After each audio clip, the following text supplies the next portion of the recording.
사사기 11장에서 암몬 자손들과의 싸움을 앞둔 사사 입다는 하나님께 주께서 과연 암몬 자손을 내 손에 넘겨주시면 내가 암몬 자손에게서 평안히 돌아올 때 누구든지 내 집 문에서 나와서 나를 영접하는 그는 여호와께 돌릴 것이니 내가 그를 번제물로 드리겠나이다 라고 서원을 했습니다. 그리고 얼마 후 입다는 남자를 알지 못하는 흠없는 자신의 무남동녀 딸을 하나님께 번제로 드려야만 했습니다. 입다가 하나님 앞에서 소원하고 또 서원한 대로 하나님은 암몬 자손들을 입다의 손에 붙여서 이스라엘을 구원해 주셨고, 입다가 서원한 대로 가장 먼저 나와 입다를 영접한 사람이 다름 아닌 그의 사랑하는 딸이었기 때문입니다. 이러한 입다의 이야기를 두고 그가 하나님께 인신 제사를 드리겠다는 경솔한 서원을 했던 것은 사실이지만, 그래도 끝까지 서원을 이행한 것만큼은 우리가 본받을 만하다라고 말한 사람들이 있습니다. 오늘 우리가 읽은 본문 2절에서 하나님께서 친히 모세를 통해서 하나님 앞에서 한 서원이든 결심이든 서약이든 깨뜨리지 말고 입으로 말한 대로 다 이행하리라고 이렇게 말씀하시지 않으셨냐라고 하면서 말입니다. 그런데 하나님은 오늘 본문에서 그렇게만 말씀하신 것이 아니라 3절 이하 민수기 30장 거의 전부를 할애하시면서 입으로 한 서원이나 결심을 철회할 수도 있는 여지에 대해서 말씀하셨습니다. 아버지나 남편이 또 딸이나 아내가 한 그 서원을 듣고 아무 말이 없으면 그대로 그 서원을 이행하되, 남편이나 아버지가 허락하지 않으면 그 서원을 철회하거나 무효화할 수 있으니, 그렇게 하면 서원을 지키지 않아도 하나님께서 사해 주시겠다고 말입니다. 물론 입다의 경우는 딸이 아닌 아버지 자신이 했던 서원의 그런 경우였지만, 하나님은 모든 인생들의 아버지이시니 만약 입다가 자신의 경솔함을 회개하고 하나님께서 그 경솔한 서원을 무효화해 주시기만 한다면 눈에 넣어도 아프지 않을 그 무남동녀 딸을 번제로 드리는 그 무서운 일을 피할 수 있는 그러한 여지가 입다에게 있었던 셈이었던 것입니다. 더욱이 하나님은 사람을 제물로 드리는 인신제사를 극도로 혐오하시는 분이시니 입다가 회개했다면 하나님께서 받아주시고 또 그 서원을 무효해 주실 가능성은 매우 높았다고 볼 수 있는 것이죠. 그러나 입다는 끝내 자기의 딸을 번제로 드려야만 했습니다. 왜냐하면 하나님은 그의 서원에 대하여 아무 말씀도 하지 않으셨기 때문입니다. 그래서 오늘 우리가 읽은 본문 4절의 말씀처럼 싫든 좋든 옳든 그르든 입다는 서원한 대로 자신의 딸을 번제로 드려야만 했던 것이죠. 그렇다면 인신제사를 극도로 그렇게 미워하시는 하나님은 왜 그런 입다 앞에서 아무 말씀도 하지 않으심으로 입다로 하여금 끝내 딸을 번제로 드리게 하셨을까요? 하나님께 한 서원은 경솔하고 무리한 서원이라 할지라도 반드시 지켜야 한다라는 교훈을 주시려고, 아니면 함부로 경솔한 서원을 남발하면 입다처럼 비극적인 일을 맞이할 수 있으니 조심하라는 경종을 울리기 위해서 하나님께서 그리 하셨을까요? 그렇게 하셔야만 이스라엘의 구원을 위해서 어떤 한 아버지가 서원한 대로 반드시 흠없는 무남동녀가 죽어야 했다는 그림이 완성되기 때문입니다. 하나님은 이 입다의 서원 이야기를 통해서 창세전에 택하신 자들을 구원하시겠다고 스스로에게 맹세하신 하나님 아버지의 서원의 그림자를 보여주셨던 것입니다. 그리고 서원대로 죽임당한 입다의 딸을 통해서 아버지의 그 창세전의 서원을 이루시기 위해서 아무런 죄도 흠도 없으심에도 십자가 위에서 자신의 몸을 영원한 제물로 드리셔야만 하셨던 하나님의 흠없는 독생자 예수 그리스도의 대속의 죽으심을 예고하셨던 것이죠. 사사기의 입다 이야기는 그저 하나님께 한 경솔하고 무리한 서원도 반드시 지키라는 교훈을 주는 정도의 그런 말씀이 아닌 것입니다. 오늘 우리가 읽은 민수기 30장의 그 본문 역시도 마찬가지입니다.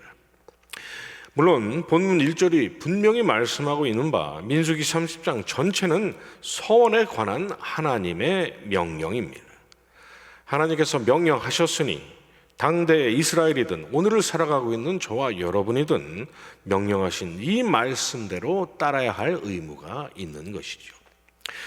그런데 여러분, 만약 인생이라는 존재가 자신이 내뱉은 서원이나 서약을 반드시 이행하고야만은 그러한 완전한 신실함을 가지고 있는 그러한 존재라면 하나님께서 이렇듯 서원을 하면 반드시 지키라는 명령을 주실 필요가 있겠습니까? 그것이 무엇이든 자신이 한 서원을 어떻게든 이룰 전능함이 인생들에게 있다면 하나님께서 이렇듯 서원을 철회할 여지를 주실 필요가 있을까요? 표면적으로는 분명 서원에 관한 명령이지만 하나님은 이 명령의 말씀을 통해서 인생이란 신실하지 않으므로 언제든 선을 어길 수 있는 존재들이요, 또 이루고 싶어도 능력이 없어서 이루지 못할 존재들임을 선언하고 계시는 것입니다. 그런데 이렇게 말씀하신 하나님께서 만약 사람처럼 신실하지 않으시고 사람처럼 능력이 없으시다면, 그래서 번번이 당신께서 원하시고 서원하신 바를 이루지 않으셨거나 못하셨던 분이라면 백성들에게 서원에 관한 이러한 말씀을 하시고 이러한 명령을 하실 자격이 하나님께 있으시겠습니까? 하나님은 서원에 관한 민수기 30장 전체를 통해서 간접적이고 또 우회적이긴 하지만 분명하게 말씀하고 계시는 것입니다.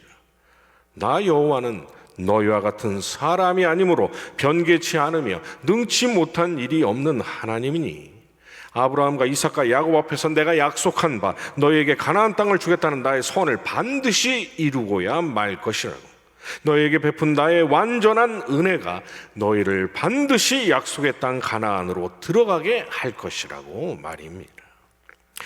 여러분, 그도 그럴 것이 어제 이 시간 저와 여러분이 살펴본 바와 같이 민수기 25장에서부터 29장에 이르기까지 이스라엘의 죄와 허물에도 하나님은 그들을 보존하시는 은혜를 중단하지 않으셨는데, 이는 이스라엘에게 명하신 바 그들이 매일 끊임없이 드리는 대속의 피 흘림에 근거한 은혜였고, 하나님은 아무 일도 하지 말라는 명령으로 하나님의 그 은혜의 완전하심을 부정하지 말라는 말씀을 이제껏 해오셨는데, 갑자기 서원을 했으면 지키고 지킬 수 없는 서원을 했다면 철회하라는, 그래서 연약한 그들이 생각하기를 서원을 아예 처음부터 안 하는 것이 제일 좋겠구나라고 할 만한 그런 교훈을 주셨을 리가 있겠냐는 말입니다. 서원에 관한 민수기 30장의 말씀은 여호수아와 갈렙 그리고 슬로바스의 딸들을 향해서 그러하다 너희가 믿어 의심하지 않는 바 내가 나의 서원을 반드시 이루리라 하신 하나님의 화답과도 같은 말씀인 것입니다. 자, 그렇다면 이것이 어찌 그들의 믿음만을 위한 하나님의 화답이시겠습니까? 그러니 여러분, 성경에 기록되어 있는 복된 저와 여러분의 그 미래에 대해서 조금의 의심도 하지 마시기 바랍니다. 그렇게 되면 좋기는 하겠지만 진짜 그렇게 될까? 과연 진짜로 그런 날이 올까라고 걱정하지 마시고, 오늘의 또 다른 날주 베드로 후서 3장 4절의 말씀처럼 주께서 강림하신다는 약속이 어디 있느냐, 조상들이 잔후로부터 만물이 처음 창조될 때와 같이 그냥 있다고 말하는 말세에 나타날 조롱하는 자들의 짓거림에 흔들리지 마시기 바랍니다. 오늘의 또 다른 날주 시편 74편 21절 이하의 말씀처럼 학대받은 자가 부끄러이 하지 않게 하시고 가난한 자와 궁핍한 자가 주의 이름을 찬송하게 될 날이자, 이 땅에서 종일 주를 비방하는 우매한 자들과 주께 항거하는 대적들에게 하나님께서 그 원통함을 푸실 주님 다실 그 날은 반드시 온다는 것입니다. 베드로후서 3장 12절 이하의 말씀처럼 하늘이 불에 타서 풀어지고 물질이 뜨거운 물에 녹아질 그 무서운 하나님의 진노의 날에 예수 그리스도를 오직 유일하신 구주로 믿는 저와 여러분은 하나님의 의가 있는 곳인 새하늘과 새 땅을 분명히 바라보게 될 것이라는 말입니다. 그런데 여러분 아직 오지 않은 그 미래의 일을 우리가 어떻게 이렇게 확신할 수 있는 것입니까? 신실하신 뿐만 아니라 전능하신 하나님, 하실 뿐만 아니라 신실하신 우리 하나님께서 창세전에 그리 하시겠다고 작정하셨고 스스로에게 서원하셨고 이렇듯 성경으로 그 서원을 지키겠다 서약하셨기 때문입니다. 그리고 하나님은 내가 그렇게 할 것이다 라고 말씀만으로 하지 않으시고 끊임없는 놀라운 역사와 섭리로 친히 그 완전하신 신실하심과 전능하심을 증명해 보이셨기 때문이죠. 여호수아와 갈렙 그리고 슬로바스의 딸들이 바로 그 두 가지 진리를 굳게 붙잡았던 것입니다. 그들의 믿음의 논리는 너무나 단순했고 너무나 분명했습니다. 400년 전 아브라함에게 주신 언약을 기억하시고 하나님께서 모세를 보내주셨고 그 언약을 성취하시기 위해서 10가지 재앙을 내리시고 홍해를 가르시고 뒤쫓던 애굽인들을 수장시키셨으니 아직 우리가 가나안 족속들과 싸우지 않았지만 이미 그들은 우리의 밥이라는 것입니다. 끊임없는 불순종에도 이렇듯 40년간 우리를 먹이시고 입히시고 보존하셨으니 하나님께서 장대한 가나안 족속처럼 아낙 자손의 후예인 아모리 왕 시온과 바산 왕 옥을 격파하시고 모압 땅을 이렇게 주셨으니 아직 요단강을 건너지도 않았지만 가나안 땅은 이미 우리의 땅이나 마찬가지라는 것입니다. 지난날 하나님께서 만천하에 당신의 전능하심과 신실하심을 이렇듯 증명하셨으니 하나님께서 약속하신 장래의 일은 반드시 이루어진다는 것, 이것이 바로 그들의 가졌던 믿음의 본질이었던 것이죠. 자, 그렇다면 저와 여러분은 얼마나 더 큰 확신으로 우리의 복된 장래의 일을 바라보며 살아야 할 사람들입니까? 왜 그렇습니까? 우리는 그들이 알지 못하는 바, 보지 못했던 바, 때가 참에 원수의 끊임없는 방해 공작에도 불구하고 약속하신 그대로 독생자를 보내주셨고 우리의 구원을 위해서 또 그 독생자께서 십자가 위에서 죽으심으로 창세전에 하나님 아버지께서 하신 그 서원을 끝내 이루고야 마셨던 하나님 아버지의 신실하심과 전능하심의 그 정수와 하이라이트를 믿음으로 성경을 읽으며 목격한 사람들이기 때문입니다. 창세전에 하셨던 그 서원을 지키시기 위해서 서원대로 가장 귀하신 그 독생자를 우리에게 내어주신 하나님께서 우리에게 약속하신 그 장래의 일을 이루지 않으시거나 이루지 못하시는 일 따위는 일어날 수가 없는 것이죠. 따라서 저와 여러분은 이 땅에서 근심 어린 얼굴로 과연 그날이 진짜로 우리에게 찾아올까라고 할 사람들이 아닌 것입니다. 근심은커녕 여호수아, 갈렙 그리고 슬로바스의 딸들과 같은 확신으로 사랑하는 자들아 주께는 하루가 1000년 같고 1000년이 하루 같다는 이 한 가지를 잊지 말라. 주의 약속은 어떤 이들이 더디다고 생각하는 것 같이 더딘 것이 아니니라는 오늘의 또 다른 날조 베드로후서 3장 8절 이하의 말씀으로 우리가 피차 서로 권면해야 할 사람들인 것입니다. 왜 그렇습니까? 분명히 기억하시기 바랍니다. 이미 온 우주 가운데 밝히 증명된 바 하나님은 영원토록 신실하시고 무한히 전능하신 분이시기 때문입니다.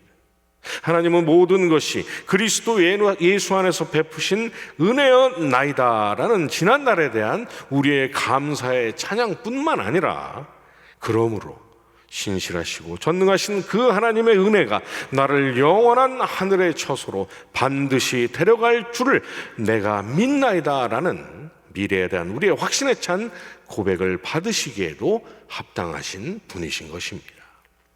하나님께서 허락하신 오늘 하루도 이러한 감사와 확신 가운데서 어깨를 쫙 펴시고 영원한 본향을 향한 이 순례의 길을 의연하고 힘차게 걸어 나가시는 저와 여러분 되시기를 주님의 이름으로 축원합니다. 주님 가르쳐 주신 기도로 예배 마치고 계속 기도하겠습니다. 하늘에 계신 우리 아버지여, 이름이 거룩히 여김을 받으시오며 나라의 임하옵시며 뜻이 하늘에서 이루어진 것 같이 땅에서도 이루어지이다. 오늘날 우리에게 일용할 양식을 주옵시고 우리가 우리에게 죄 지은 자를 사하여 준 것 같이 우리 죄를 사하여 주옵시고 우리를 시험에 들게 하지 마옵시고 다만 악에서 구하옵소서. 대개 나라와 권세와 영광이 아버지께 영원히 있사옵나이다. 아멘.